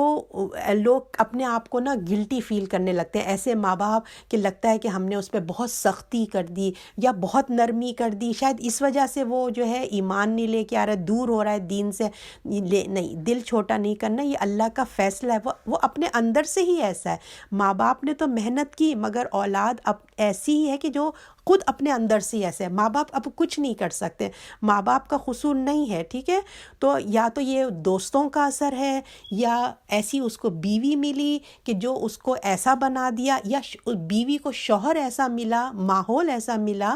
یا وہ ایسے ہو گیا۔ تو تین چیزیں، یا تو ماحول، دوستوں کا اثر، بیوی کا اثر، یا شوہر کا، اور خود اس کا اندر بھی ایسے تھا، تبھی تو اس نے ایسی لڑکی سے شادی کی، یا ایسے دوست بنائے، ایسے ماحول میں رہنا پسند کیا، تو وہ خود اپنے آپ کو اس نے گمراہ کر لیا، ماں باپ کی نصیحتیں اس نے غور نہیں کی۔ تو ہمارے پاس دیکھیں ایک زندگی ہے، ٹھیک ہے۔ اب آپ کی میری چوائس ہے کہ ہم اللہ کی فرما برداری میں گزار دیں، یا پھر ہم اللہ کی نافرمانی میں گزار دیں، ماں باپ کی اور اللہ کی نافرمانی میں گزار دیں۔ اور پھر ایک اور بات یہ یاد رکھیے کہ اگر ماں باپ کو ناراض کر دیا نا، ہمارے پاس کتنی ہی دولت آ جائے، گھر آ جائیں، عزت آ جائے، شہرت آ جائے، دنیا کی تمام چیزیں آ جائیں، آپ ایک لکی مین، بزنس مین بن جائے، مگر اللہ اگر ناراض ہے اس آدمی سے یا اس لڑکی سے یا لڑکے سے، سمجھ لیجئے کہ اس کی جنت تو اس کو ملی ہی نہیں۔ دنیا میں وہ کتنا ہی کامیاب ہو جائے، اس نے ماں باپ کو دل دکھایا، ماں باپ کو ناراض کیا، دنیا میں وہ کتنا سکسیسفل بن گیا، لیکن اللہ کی طرف سے وہ ناراضگی ہی رہی، تو اس نے اللہ کو ناراض کیا، ماں باپ کو اس کو دکھ دے کے، تو اس کو کچھ نہیں ملنے والا، آخرت جنت ہاتھ سے چلے گئی اس کی۔ تو ماں باپ سے کبھی بھی دیکھیں اونچی آواز میں بات مت کریں، ٹھیک ہے، برداشت کریں، صبر کریں، کیونکہ اللہ نے بہت اللہ تعالیٰ نے اپنے حق کے بعد ماں باپ کا حق بتایا ہے۔ تو یہ آیتیں ہماری آنکھیں کھولنے والی ہوتی ہیں۔ اب آیت نمبر 18، اچھا، پس کہتا ہے نہیں ہے، اچھا یہی ہے کہ وہ کہ ثابت ہو چکا ان پر عذاب کا حکم بیچ ان قوموں کی جو گزر چکی ان سے پہلے، جنوں میں سے اور آدمیوں میں سے، تحقیق وہ تھے نقصان اٹھانے والے۔ اب یہاں پہ بتایا جا رہا ہے کہ جو لوگ اللہ نے جو شیطان سے وعدہ کیا تھا نا کہ اگر تم اللہ کے بندوں کو گمراہ کرو گے، اگر وہ تیری بات مانیں گے، میں دوزخ سے بھر دوں گا، تو اللہ کا وعدہ سچا ہوگا۔ جو اپنے اللہ کے نافرمان ہوں گے، بندوں اللہ کے جو ماں باپ ہیں ان کی نافرمانی کر کے اللہ کی نافرمانی کریں گے تو اللہ کا بھی وعدہ سچا ہو کے رہے گا۔ آیت نمبر 19، ہر فرقے کے اپنے کیے کاموں کے مطابق درجے ہیں اور تاکہ ان کو ان کے کاموں کا بدلہ دے اور ظلم کسی پہ بھی نہیں ہوگا۔ اب یہاں پہ بتایا جا رہا ہے خود ان دونوں گروہوں جو ہے نا، جو ایک نیک لوگ ہیں ایک برے گروپ ہیں، ان کے اعمال کے مطابق ان کو اجر ملے گا۔ جس نے اپنے رب کا حق ادا کیا، اپنے ماں باپ کا حق پہچانا ادا کیا، وہ جنت کے اعلیٰ درجوں میں ہوں گے۔ جنہوں نے نہیں کیا وہ اپنے اعمال سے اپنے لیے خود دوزخ میں خود اپنا چلے جائیں گے۔ آیت نمبر 20، اور جس دن منکر آگ کے کنارے پہ لائے جائیں گے، تم نے اپنے مزے دنیا کی زندگی میں ضائع کر دیے، ان کی برت چکے ہو، تم دنیا میں ہی اپنے مزے کر کے اپنی سب کچھ کر کے آگے ہو، اب آج ذلت کے عذاب سزا پاؤ گے، بدلے اس کے جو تم ملک میں ناحق غرور کرتے تھے اور اس کے جو تم تھے نافرمانی کرتے۔ اب یہاں پہ بتایا جا رہا ہے جس کو اللہ نے نعمتیں دی، دنیا میں خوب ساری نعمتیں دی، اگر وہ اللہ کے شکر گزار ہوتے ہیں اور اپنے بندوں کے بھی حقوق ادا کرتے ہیں اور اللہ کے بھی حقوق ادا کرتے ہیں، تو وہ اپنی آخرت میں بہت کچھ کر کے اپنا کما کے لے کے آئیں گے۔ اور جو یہ کام نہیں کرتا وہ اپنی نعمتوں کو دنیا میں ہی ختم کر کے آ جائے گا، ٹھیک ہے نا۔ جب انہوں نے اللہ کے ساتھ شریک ٹھہرایا، اللہ کے ساتھ شرک کیا، بندوں کے ساتھ اچھا سلوک نہیں کیا، تو وہ جو نعمتیں اللہ نے تمہیں دنیا میں دی تھی وہ اس کا کوئی، جب شرک ہو گیا تو کچھ بھی حاصل نہیں ہے۔ تو اللہ نے ان کو نعمتیں دی، اس کو وہ پا کر تکبر کا شکار ہو گیا۔ تکبر کب آتا ہے؟ جب انسان تکبر کب کرے؟ جب آپ کی کوئی پرسنل چیز ہے تب آپ تکبر کرو نا۔ جب ہماری ہر چیز رینٹ پہ ہے، ہمارا کچھ بھی اپنا نہیں ہے، تو ہم کس چیز پہ تکبر کریں گے نا۔ تو اب یہاں بتائیں ایمان لانا، دیکھیے ایمان لانا نہیں لانا یہ برابر نہیں ہے، ٹھیک ہے۔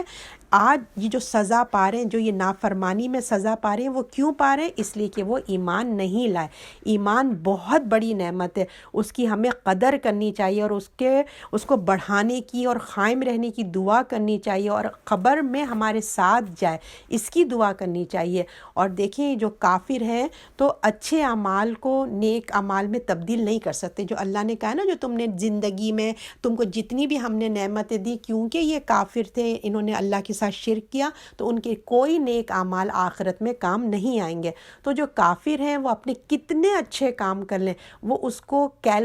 اس کو چینج جو ہے نا وہ نیک اعمال سے نہیں کر سکتے۔ اور جو مومن ہے کلمہ پڑھ کر معمولی سے بھی اچھے کام کو نیکی میں وہ چینج کر سکتا ہے، اور جنت کی جو کرنسی ہے نا اس میں وہ چھٹ اپنے چھوٹے چھوٹے کام سے جنت کی کرنسی بن جاتی ہے۔ اور کافر کی جو پوری نیکیوں کا بدلہ اللہ تعالیٰ اسی دنیا میں دے دیتا ہے، جو وہ نیکیاں کرتے ہیں نا ان کا بدلہ اسی زندگی میں دے دیتا ہے، اور آخرت میں ان کا کچھ حصہ نہیں ہے۔ لہٰذا آج آپ دنیا میں سے جو کافروں کو ہم کتنا سکسیسفل دیکھتے ہیں نا، کافروں کو بہت کامیاب دیتے ہیں، وہ صرف اس لیے کہ وہ جو نیک کام ان کے ہوتے ہیں نا اللہ ان کو دنیا میں ہی دے دیتا ہے اور ان کا آخرت میں کوئی حصہ نہیں ہے۔ تو کتنے ہی اچھے انسان ہوں جو کافر ہوتے ہیں، کتنے ہی اچھے اخلاق کے ہوں، اگر وہ کفر پہ مرے ہیں تو اللہ تعالیٰ ان کے ساتھ کیا معاملہ کرے گا؟ جنت میں ڈالے گا نہیں ڈالے گا یہ اللہ کی مرضی ہے، وہ اللہ کی مخلوق ہے۔ مگر ہمیں قرآن کہتا ہے کہ اگر وہ شرک پہ مرے ہیں تو ان کے اعمال ضائع ہو جاتے ہیں۔ تو اس کے برعکس مومن کی ذرا سی بھی غلطی ہوتی ہے نا تو دیکھیں اللہ کی پکڑ میں آ جاتا ہے۔ اللہ کی مرضی جو نا اس کی کفر کے جو نیکی کا بدلہ، اچھا یہ تو ہو گیا نا، اس کے مومن کی چھوٹی سی بھی غلطی سے اللہ دیکھیے فوراً اس کو گناہوں میں پکڑ لیتا ہے۔ تو اس ذریعے کیا ہوتا ہے؟ اس کے گناہ جھڑتے ہیں، اس کے گناہ مائنس ہوتے ہیں، اس کی چھوٹی سی بھی پریشانی ہو، چھوٹا سا بھی کانٹا ہے، کچھ بھی ہو، اس کے گناہ تیزی سے اللہ جھاڑتا ہے اور مومن کے واسطے اس کے گناہ دھلنا شروع ہو جاتے ہیں۔ تو اچھائی کا بدلہ اللہ تعالیٰ جو مومن ہوتا ہے اس کی اچھائی کا بدلہ کچھ دنیا میں بھی دے گا اور آخرت میں تو ہے ہی ہے، اور زیادہ سے زیادہ آخرت میں ملے گا اور دنیا میں بھی ملے گا۔ تو کتنا خوش قسمت ہے نا مومن، ایمان کتنی بڑی دولت ہے آپ یہ دیکھیے۔ تو اللہ تعالیٰ ہمیں بھی بہت اچھے کام کرنے والا بنائے۔ اب یہاں سے جو ہے بات ہو رہی ہے قوم عاد کی، اور یاد کرو بھائی عاد کو جب ڈرایا اس نے اپنی قوم کو، احقاف میں اور تیخی گزر رہے تھے ڈرانے والے پہلے اس سے اور بعد اس کے کہ مت بندگی کرو تم مگر اللہ کی تحقیق ڈرتا ہوں تمہارے عذاب سے ایک دن بڑے کی۔ اب یہاں پہ احقاف جو ہم سورہ پڑھ رہے ہیں نا، احقاف، یہ اس کی بات ہو رہی ہے۔ اس کا مطلب ہوتا ہے ریت کا ٹیلا، اور یعنی کہ ڈیزرٹ، یہ وہ جگہ ہے جہاں قوم عاد رہا کرتی تھی۔ قوم عاد کی جگہ ہے جن کے اوپر عذاب آیا، تو اللہ غور و فکر کی دعوت دے رہے ہیں کہ دیکھو یہ وہ جگہ ہے جہاں سے اہل قریش تم گزرتے ہو، آج ڈیزرٹ ہے۔ ایک ٹائم تھا کہ یہ بہت ہی زبردست گرینری ہوا کرتی تھی، مگر آج یہ پورا ڈیزرٹ ہو گیا ہے۔ اس کے بڑے بڑے جو کیسلز تھے، محل تھے، آج سب کے سب ریت میں ٹیلے میں بن گئے ہیں۔ اور تم یہ غور و فکر کرو، جو ہود علیہ السلام کی دعوت تھی ان کا کیا تھا؟ شرک سے بچا رہے تھے، شرک کی دعوت دیتے کہ شرک سے تم بچو۔ اس سے کیا معلوم ہوتا ہے کہ اصل چیز جو ہوتا ہے نا وہ شرک ہے۔ شرک سے تمام برائیاں جو ہیں وہ گرون اپ ہوتی ہے۔ تو جس قوم میں شرک پیدا ہو جائے تو اس میں تباہی ضرور آ جاتی ہے۔ تو ہماری زندگی کا بھی مقصد کیا ہونا چاہیے؟ ہمیں اپنی زندگی سے شرک کو، اس کا علم حاصل کریں، اس کے بارے میں جانیں اور اپنی زندگی سے شرک کو نکالیں۔ تو اگر آج عذاب ہمارے درمیان نہیں آ رہا ہے جو پہلی قوموں پہ آیا، تو وہ صرف اس لیے کہ اللہ کا رسول ہمارے درمیان موجود نہیں ہے، کیونکہ جب رسول ہوتا ہے ان کی بات نہیں سنتے تو عذاب آ جاتا ہے۔ تو حالانکہ اس وقت ہر قوم میں ایک غلطی تھی، ایک برائی تھی جس پہ عذاب آتا تھا۔ آج کے ہم دور میں جس گزر رہے ہیں، ہر قوم کی برائیاں ہمارے اندر موجود ہیں۔ یہ اللہ ہی کی مہربانی ہے جو ہم پہ عذاب نہیں آتا۔ تو اللہ تعالیٰ اس میں آگے فرما رہے ہیں، ہود علیہ السلام کی پوری سٹوری ہے کہ بولے کیا آیا ہے تو ہمارے پاس تاکہ ہم پھیر دیں ہمارے معبودوں سے، پس آ تو ہمارے پاس ساتھ اس کے وعدہ کرتا ہے ہم سے اگر تو سچا ہے۔ اب وہ کہتے ہیں کہ تم اس لیے آئے ہو کہ ہم اپنے ماں باپ کے جو ریلیجن پہ تھے ہم کو تم چینج کر دو، ہمارا جو اس کے ساتھ جو وعدہ کرتا ہے ہم سے، اگر ہم سچوں میں سے، اگر تم جس چیز کا وعدہ کرتے ہو عذاب آئے گا، اگر تم سچے ہو تو دکھاؤ کہاں ہے وہ عذاب۔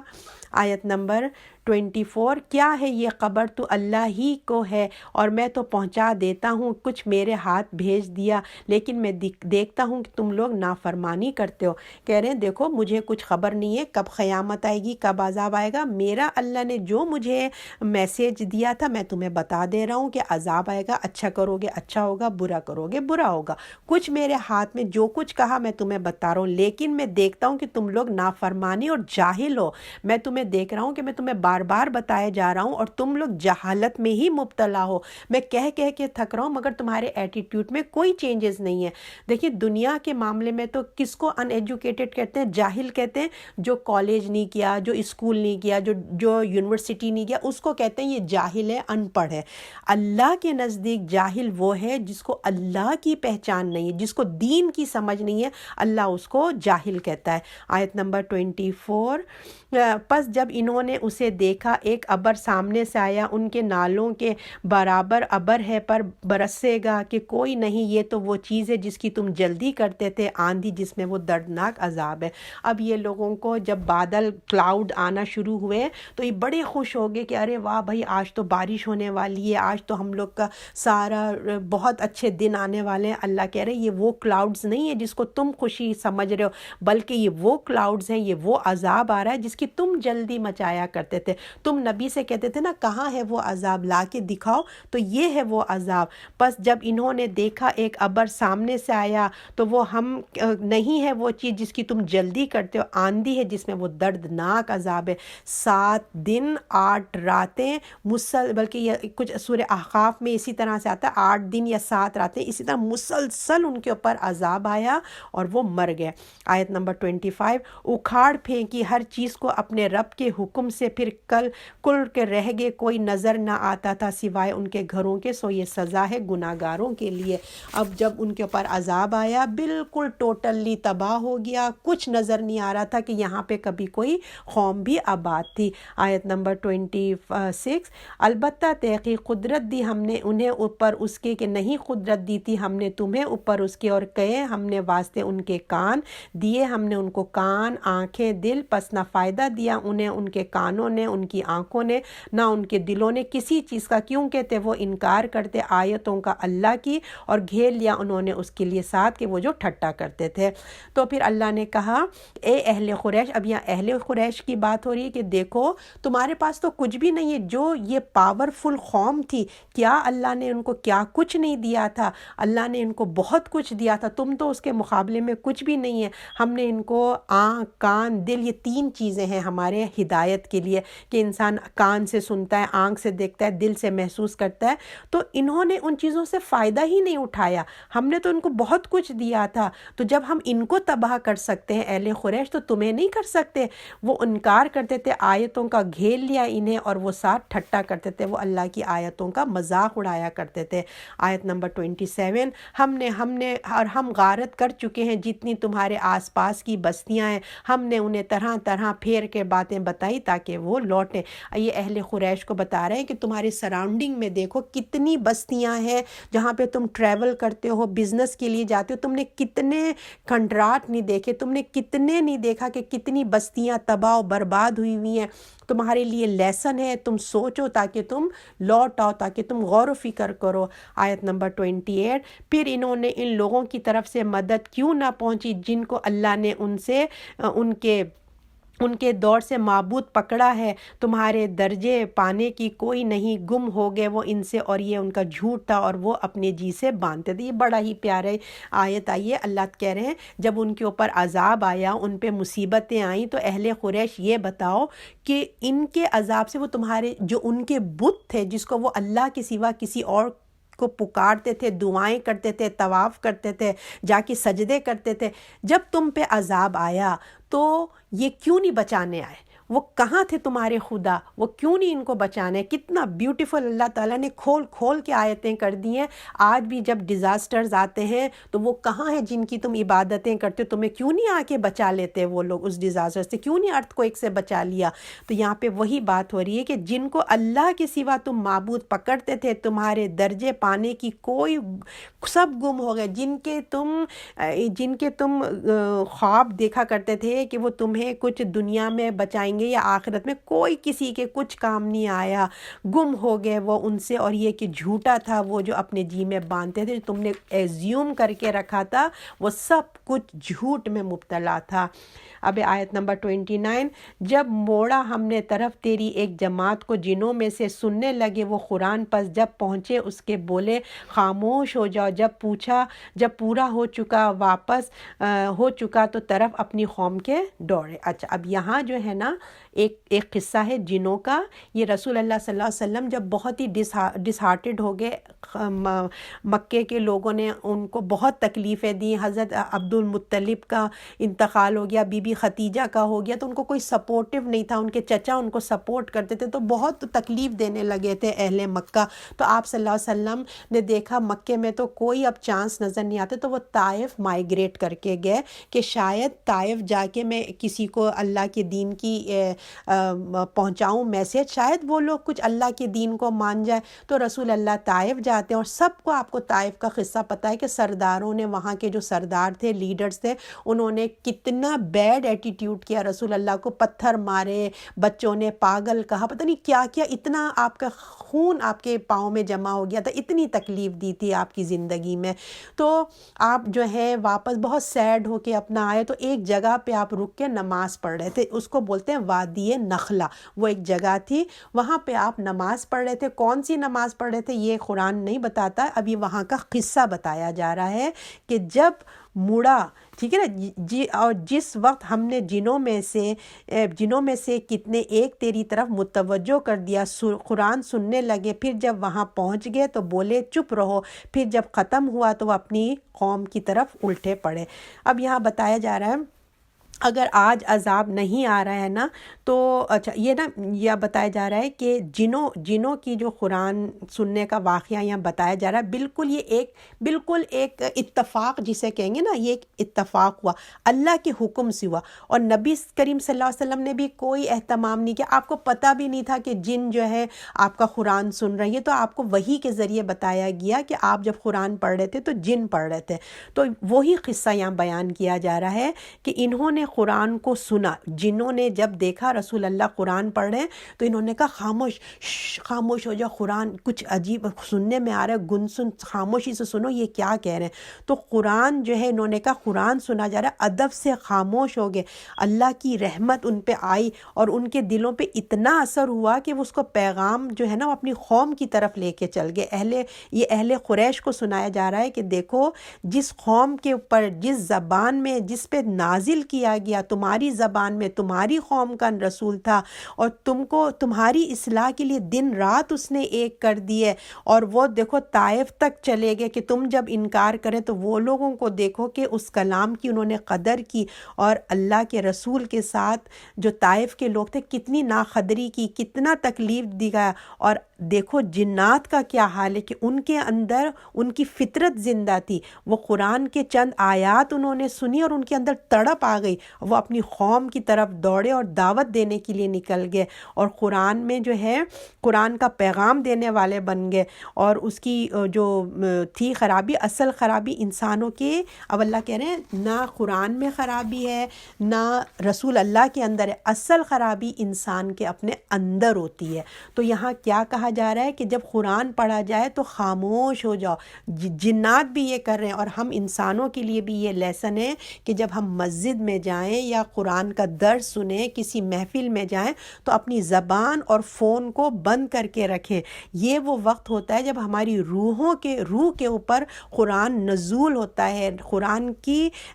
وہی ہماری جو قرآن ہے ہمارے دلوں پہ اترتا ہے، ہم غور و فکر سے خاموشی سے سنیں، تب جا کے ہمارے دلوں پہ اثر ہوتا ہے۔ اب آپ دیکھیں کہ سبحان اللہ، ہم لوگ کیا کہتے ہیں آیتوں کو سن کو بڑی اچھی، ماشاء اللہ، سبحان اللہ کتنی اچھی ہیں، بس ہم نے سنا، ایک کان سے سنتے ہیں دوسرے کان سے سن کے آ گئے۔ مگر جنہوں نے کیا کیا، جیسے ہی سنا انہوں نے یہ بات فوراً اپنی پلٹے، اپنی قوم کی طرف جا کے ان کو خبردار کیا۔ انہوں نے کیا کیا، انہوں نے کہا خاموش رہو، پس جب پورا ہو چکا واپس پلٹے اپنی قوم کی طرف ڈراتے ہوئے، کہا انہوں نے اپنی قوم سے ہماری قوم تحقیق ہم نے سنا ہے ایک کتاب کو اتاری گئی ہے، بعد موسیٰ کی تصدیق کرتی ہے واسطے اس کے جو بیچ ہاتھوں میں ہے، راہ دکھاتی ہے طرف سچ کے اور طرف راستہ سیدھے کی۔ وہ اپنی قوم کی طرف پلٹتے ہیں اور ان کو آخرت کے خوف سے ڈراتے ہیں، ان کو کہتے ہیں کہ دیکھو چاہے وہ کتنی بگڑی ہوئی قوم ہے کچھ نہیں ڈرے، ایک چند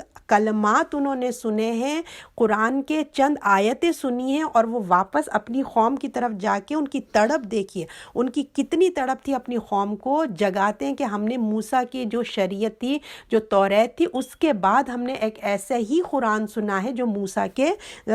کی یعنی کہ کتاب تھی، اس کی تصدیق کرتا ہے، راہ دکھاتا ہے طرف سیدھے راستے کی۔ تو دیکھیں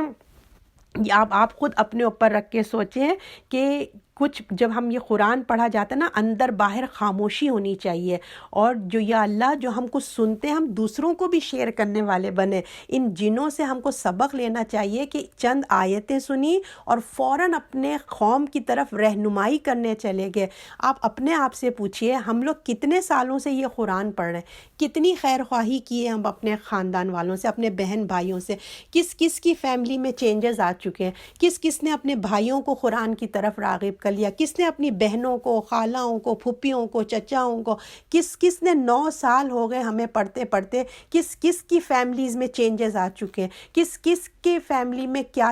آگے کہ ہم لوگ شرعی پردہ میں آگے ہیں، یا ہم لوگ جو ہیں قرآن کی تعلیم حاصل کرنے لگے۔ 9 سال بہت ہوتے ہیں، بہت ہوتا ہے قرآن کے لیے، اور ہم لوگوں کا حال یہ کہ ہم ادھر درس سنتے ہیں، دوبارہ بھی سنتے ہیں، سنتے ہی سنتے سنی ہو گئے، ہمارے اندر اتنی تو چینجز نہیں آ گئی ہیں جو یہ جنوں میں آ گئی چینجز۔ یوں سنا، یوں جا کے انہوں نے دعوت دے دی، یہ خیر خواہی کی بات ہے۔ چند چیزیں سنی، خاموشی کے ساتھ سنی، ان کے دلوں پہ اتر گئی، اور جب دل پہ اتری تو عمل میں آئی۔ ہم لوگ کے تو دلوں پہ ہی لگ رہا ہے نہیں اتر رہی، کہ اس لیے تو عمل میں چینجز نہیں آ رہے۔ 1 سال 2 سال 3 سال کتنے سال چاہیے ہم لوگوں کو اپنی عملوں میں لانے کے لیے؟ آخر موت ہی آ جائے گی کہ ہم لوگ عمل بھی آئیں گے پورا۔ اتنے اعمال ہم کو، کتنے سارے احکامات ہم پڑھ چکے ہیں اب تک۔ اب ہے آیت نمبر 30 ہو گئے. آیت نمبر 31. اے ہماری قوم اللہ کے بلانے والے کو مانو اور اس پر یقین لاؤ کہ بخش دے گا تمہارے گناہ اور بچاؤ تمہیں ایک دردناک عذاب سے، بچاؤ اپنے آپ کو دردناک عذاب سے.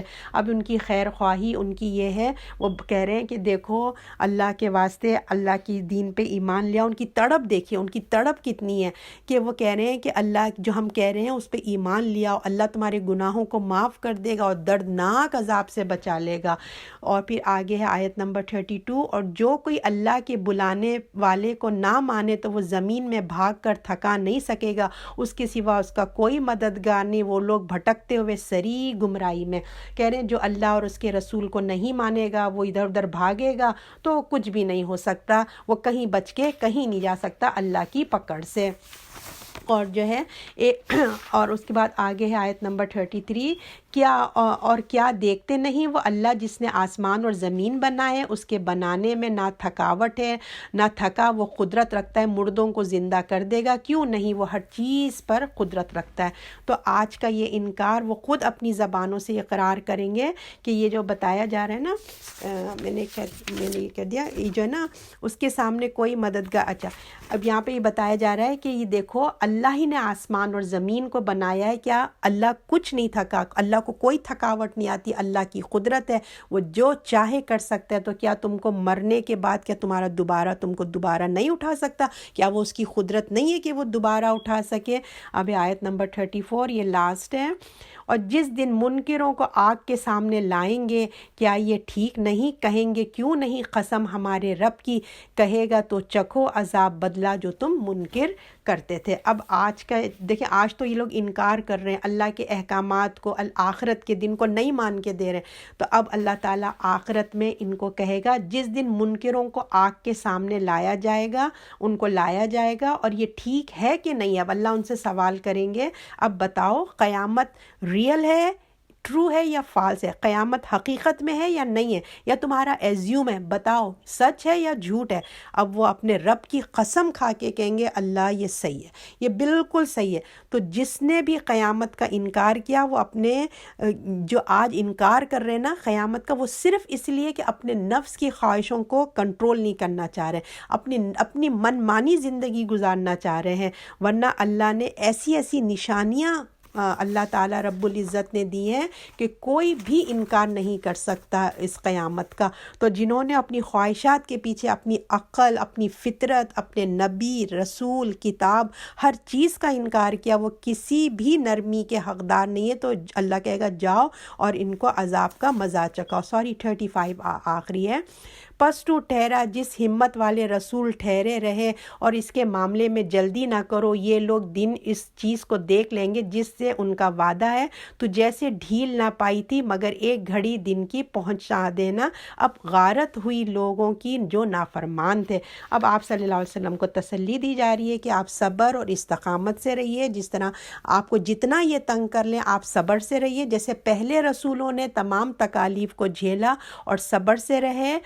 اس طرح آپ بھی صبر سے رہیے. اگر یہ لوگ عذاب کی جلدی مچا رہے ہیں تو آپ فکر مت کیجیے، آپ پریشان مت ہوئیے، آپ یہ معاملہ اللہ کے حوالے کر دیجیے. آج تو جو تمہارے جو کہہ رہے ہیں نا کب عذاب آئے گا کب عذاب آئے گا، لیکن جب عذاب آئے گا تو جو ان کو اتنا لمبا ٹائم لگ رہا ہے، اس دن وہ ایسے دیکھیں گے جیسے سیکنڈ ہے، لگے گا ہم نے زندگی کو لمحوں میں گزار کے آگے، سیکنڈ میں گزار کے آگے. آپ کا کام ہے پہنچا دینا، اور کل تاکہ ان کے پاس کوئی ایکسکیوز نہ رہے، یہ اپنی ذمہ داری ہے ان کی، جو ان کو عذاب ہوگا وہ اپنی خود ان کی ذمہ داری ہے. آپ کا کام ہے پہنچا دینا، بس آپ پہنچا دیجئے ان کی. ایک جب یہ آئے گا تو یہ خود نافرمان اپنی آنکھوں سے اپنا عذاب خود دیکھ لیں گے، انہوں نے اپنی زندگی کو کیسے گنوا کے آئے ہیں.